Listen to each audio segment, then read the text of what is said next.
बूंदी जिले के नीम का खेड़ा गांव में खेत पर आग लगने की एक दुखद घटना सामने आई है। खेत में खड़ी और रखी गेहूं की फसल, जो किसानों की मेहनत थी, अचानक आग की चपेट में आ गई। स्थिति इतनी गंभीर हो गई कि आग पास में स्थित सरकारी गेहूं खरीद केंद्र तक पहुंच गई। लपटें और धुआं आसमान की ओर उठने लगे, जिससे पूरे इलाके में अफरा तफरी का माहौल बन गया। आग लगने से गेहूं बेचने आए किसान और खरीदने वाले कर्मचारी सकते में आ गए। भय की भावना हर किसी के मन में थी, जबकि ग्रामीण अपने स्तर पर स्थिति को संभालने में जुट गए। वे पानी डालकर आग को नियंत्रित करने का प्रयास कर रहे थे। इस बीच बूंदी से आई दमकल ने करीब 2 घंटे की मेहनत के बाद नियंत्रण में आ गई आग पर काबू पाया।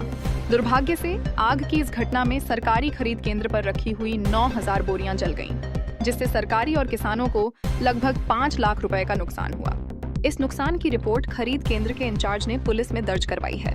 गनीमत रही कि मौके पर मौजूद लोगों ने सतर्कता बरतते हुए बारदाने को समय रहते बाहर निकाल लिया, जिससे गेहूं से लदी दर्जनों ट्रैक्टर्स जलने से बच गईं।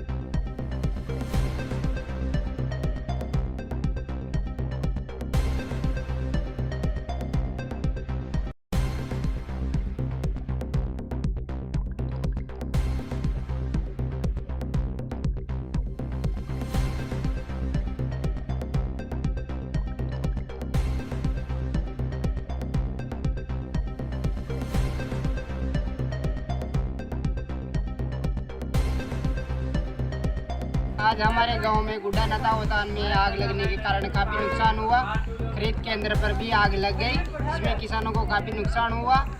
और गुड्डा में किसानों की खरड़ियाँ, बागर, पराड़े आदि जलकर राख हो गई।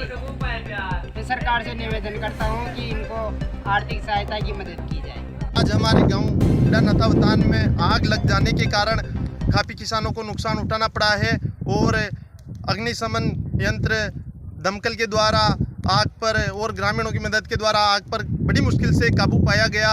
इस नुकसान पर कम से भी कम 2 दर्जन किसानों को नुकसान हुआ है और किसानों ने अपने जानवरों के लिए पराल की खरड़ियाँ और घास की खरड़ियाँ और पराल की बागरें लगा रखी थी, वह भी जल के राख हो चुकी है। पास में ही जो गेहूँ खरीद केंद्र लग रहा था, उस गेहूं खरीद केंद्र में भी आग लग गई। उस गेहूं खरीद केंद्र में भी किसानों को काफ़ी नुकसान उठाना पड़ा है। गेहूं की रखी हुई बोरियां भी जल चुकी है। मैं सरकार से आग्रह करता हूं, निवेदन करता हूं, जिन जिन किसानों को नुकसान हुआ है, कृपया सरकार उन किसानों को मुआवजा देकर राहत प्रदान करे। धन्यवाद।